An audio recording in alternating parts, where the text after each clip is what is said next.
Hello बच्चों, let's see the question. The question says both Belgium and Sri Lanka are democracies, but they follow different systems of power sharing.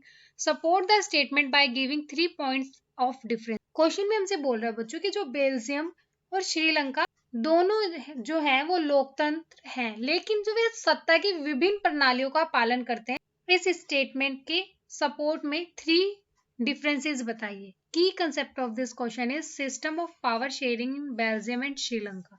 First, type of government. Sri Lanka continues to be for all practical purpose a unitary system where the national government has all the powers. जो सरकार का प्रकार है बच्चों वो श्रीलंका जो सभी व्यवहारिक उद्देश्यों के लिए एक एकात्मक प्रणाली है। Tamil leaders want Sri Lanka to become a federal system under which the regional governments were given constitutional power that no longer dependent on the central government। जो तमिल नेता चाहते हैं कि जो श्रीलंका एक फेडरल सिस्टम बने जिसके तहत जो क्षेत्रीय सरकारों को संवैधानिक शक्तियां दी गई, जिसमें अब केंद्र सरकार पर निर्भर नहीं थी। जो Belgium shifted from a unitary to a federal form of government. और जो बेल्जियम है वो यूनिटरी सरकार से फेडरल गवर्नमेंट के रूप में स्थानांतरित हो गई। सेकंड, रिलीजन एंड गवर्नमेंट, धर्म और सरकार।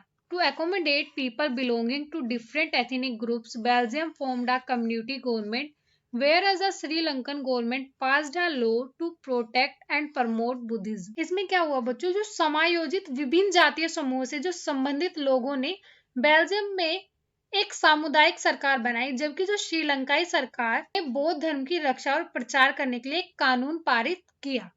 थर्ड, लैंग्वेज एंड गवर्नमेंट, भाषा और सरकार। इन 1956 Sri Lankan government passed an act to recognize Sinhala as the only official language, whereas Belgium government tried to protect and foster all the languages spoken by the government। और 1956 में जो श्रीलंका सरकार ने सिंहली को एक मात्र आधिकारिक भाषा के रूप में मान्यता देने के लिए एक एक्ट पारित किया, जबकि जो बेल्जियम सरकार ने लोगों द्वारा बोली जाने वाली सभी भाषा बढ़ावा देने की कोशिश की।